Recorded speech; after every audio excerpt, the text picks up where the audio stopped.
একটা ছোট্ট মজার ঘটনা বলি। আনাস রাদিয়াল্লাহু তাআলা আনহু বর্ণনা করেন যে রাসূল সাল্লাল্লাহু আলাইহি ওয়াসাল্লামের পাশ দিয়ে একবার আমি হাঁটতেছিলাম, ও আলাইহি বুরদুন নাজরানি, নাজরান এলাকা থেকে আনা একটা চাদর রাসূল সাল্লাল্লাহু আলাইহি ওয়াসাল্লামের গায়ে ছিল। রাসূল সাল্লাল্লাহু আলাইহি ওয়াসাল্লাম চাদর পরতেন গলিদুল হাসিয়া, যে চাদরের মানে এই যে চাদরের পাশে ডিজাইন করা থাকে না নাকি, এই তো এটা কি বলে বাংলায়, ভালো বাংলায় নকশা, তো ডিজাইনটারে বলে, কিন্তু চাদরের কর্নার পাশটারে কি বলে, পায়ের পার এটা বলে বাংলায়, না শুদ্ধটা কি আমি জানি না। তো ওই যে চাদরের পারে বা পাইরে গলিদুল হাসি, এটা খসখসে ডিজাইন ছিল। রাসূল ইসলাম গায়ে চাদর মুড়িয়ে আছেন। তো এক বেদুইন আসছে যার মধ্যে ওইরকম সিভিলাইজেশনের ছোঁয়া লাগে না, সভ্যতার ছোঁয়া লাগে না। সে এসে রাসূল ইসলামের চাদর ধরে টান দিছে, টান দিয়ে বলছে, ইয়া মুহাম্মদ মুরলি মিন মালিল্লাহ আচিনি মিন মালিল্লাহ, বাইতুল মাল থেকে কিছু দাও আমারে। আসছে ভিক্ষা করতে, আয়সা ধরেন আপনাকে ধরে টান দিল, এরকম জামা ছেড়ে ফেললো, কষ্ট দিল, তো এটা কি হয়? কি করবেন আপনি? মাইর। সহজ সিম্পল একেবারে সলিউশন, মাইর।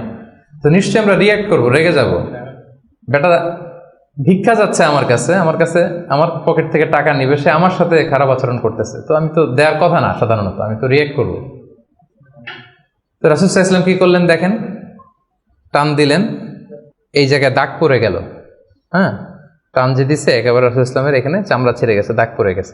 রাসূল সাল্লাল্লাহু আলাইহি ওয়াসাল্লাম শুধু এভাবে তাকালেন তার দিকে, তাকিয়ে ফাতাবাসসাম, একটা মুচকি হাসি দিলেন, দিয়ে বললেন, যাও দিয়ে দাও, বাইতুল মাল থেকে কিছু অংশ দিয়ে দাও। মানে ও যে কষ্ট দিল, ব্যাড বিহেভিয়ার করলো, ওইটা দেখারই সময় নাই ওনার। আগে তো দেখবে, তারপরে না রাগ করবে, ফুলে ফেপে উঠবে রাগে, ওটা দেখারই সময় নেই রাসূল সাল্লাল্লাহু আলাইহি ওয়াসাল্লামের। রাসূল সাল্লাল্লাহু আলাইহি ওয়াসাল্লাম বুঝছেন যে তার ওই জ্ঞান নাই, সে চিনে নাই যে আমি রাসূলুল্লাহ, তার মধ্যে ওই সেন্স নাই। বললেন দিয়ে দাও, ওকে দিয়ে দাও, চলে গেল সে, তাও মুচকি হাসি উপহার দিলেন। সুবহানাল্লাহ বিহামদিহি। এই যে পজিটিভ অ্যাটিটিউডের কথা আমরা বলি, অপটিমিস্টিজমের কথা বলি, দেখেন রাসূল সাল্লাল্লাহু আলাইহি ওয়াসাল্লামের জীবন থেকে দেখেন অন্যকে ক্ষমা করে দেওয়ার কি নমুনা তিনি স্থাপন করেছেন। মক্কা বিজয়ের কথা যদি ধরেন, তায়েফের কথা যদি ধরেন, তায়েফে তো তিনি রক্তাক্ত হয়েছেন। তায়েফে যে গেছিলেন রাসূল সাল্লাল্লাহু আলাইহি ওয়াসাল্লামের নিজের কোনো সুবিধা নেওয়ার জন্য নাকি? তায়েফবাসীদেরকে জাহান্নামের আগুন থেকে বাঁচাতে, তাই না? কিন্তু তারা কি করলো? অত্যাচার করলো, পাথর মারলো, রক্তাক্ত করলো। রাসূল সাল্লাল্লাহু আলাইহি ওয়াসাল্লাম তাদেরকেও ইনস্ট্যান্ট ওই জায়গায় ক্ষমা, এমন না যে ভেবে দেখি ক্ষমাটা করবো কি করবো না, কাল পরশু দেখি, ভেবে চিন্তে যদি ভাল লাগে ক্ষমা করে দিলাম, আর না হলে না করলাম, এটা না, ইনস্ট্যান্ট ক্ষমা।